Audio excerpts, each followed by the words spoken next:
अपनी लाइफ का फोकस एक रखो कि यार मेरा टारगेट ये है, मैं इस पर जी जान से मेहनत करूँ, 2 साल 2.5 साल 1.5 साल जितना लगे ये काम की चीज़ नहीं है तो फिर बेटा टाइम खराब मत करना।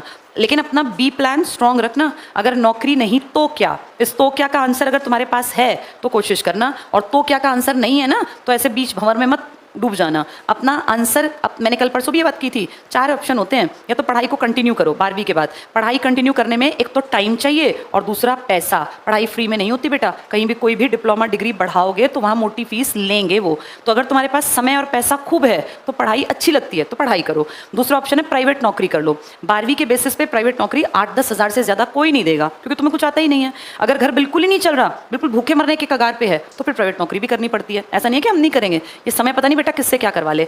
तीसरा ऑप्शन है सरकारी नौकरी। मेरे हिसाब से जिसका घर का कामकाज ठीक ठाक हो, बहुत ज़्यादा अमीर ना हो, बहुत ज़्यादा गरीब ना हो, और घर में इतना हो कि 2-3 साल घर वाले अभी तुम्हारे ऊपर पैसा लगा सकते हैं, तुम्हें पढ़ने के लिए दे सकते हैं समय, तो इसकी तैयारी ज़रूर कर लेनी चाहिए। बस मेहनत करनी पड़ेगी, ये बात अपने दिमाग में रखना। बिना मेहनत के इस रास्ते पे चलने का कोई फ़ायदा नहीं है बेटा, लगातार मेहनत। और चौथा ऑप्शन है अपना बिजनेस कर लो। लेकिन बिजनेस के लिए सबसे इंपॉर्टेंट चीज़ है पैसा। सुन के अच्छा लगता है बिजनेस कर लो, लोग राय भी बड़ी अच्छी देते हैं, लेकिन पैसा कोई नहीं देता। जो राय दे कि बिजनेस कर लो, उससे मांग के देख लेना कि भाई साहब 10 लाख रुपए दे दो, बिजनेस करना है। 10 रुपए नहीं देगा, वो कहेगा भाई मैं कहाँ से दूं। किसी को राय देना बहुत आसान होता है, लेकिन उस राय के ऊपर अमल करना, ये तुम्हें देखना है कि मेरे घर का पीछे का बैकग्राउंड कैसा है।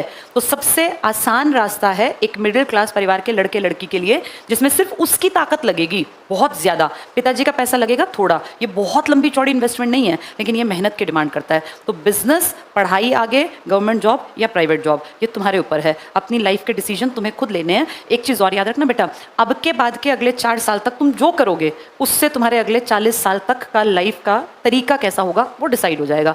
4 साल बाद तुम अगला स्टेप बदल के नहीं वापस, क्योंकि उम्र भाग रही होती है ना। कोई 30 में सोचे कि मैं कुछ और नया काम करूंगा, पॉसिबल नहीं है।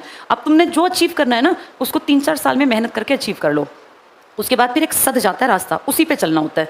रास्ते बार बार पलटना इतना आसान नहीं होता। किसी 30, 32, 35 साल के आदमी के लिए टफ होता है कि वो अपनी जॉब प्रोफाइल को बदले। एक चीज़ में ज़िंदगी सेट हो गई, क्योंकि तुम्हें कुछ साल देने के बाद ही उसका फ्रूटफुल रिजल्ट मिलेगा। ऐसे रोज़ रोज़ तुम भागो कभी इधर कभी इधर कभी इधर, तो कुछ नहीं मिलेगा। कहीं भी जमना पड़ेगा। प्राइवेट में जमो तो वहाँ भी जमना पड़ेगा। रोज़ रोज़ प्राइवेट सेक्टर बदलोगे तो वो तुम्हें कभी सैलरी बढ़ाएंगे नहीं तुम्हारी। बिजनेस करोगे तो वहाँ भी चीज़ें सीखनी पड़ेंगी। पढ़ाई का तो लास्ट में आके बेटा फिर कमाई से सीधा संबंध होना चाहिए, वरना पढ़ाई का क्या फ़ायदा। अगर कमाई नहीं है तो पढ़ाई बेकार है हम आम लोगों के लिए। आप कोई अंबानी अडानी के घर में थोड़ी ना हो कि आपकी डिग्री से भी काम चल जाएगा। हमें तो डिग्री के बाद फाइनली पेट तो भरना पड़ेगा ना। तो सबसे बढ़िया रास्ता मेरी नज़र में ये है। बाकी सब लोग समझदार हो, अपने घर के हालात देखो, डिसीजन लो।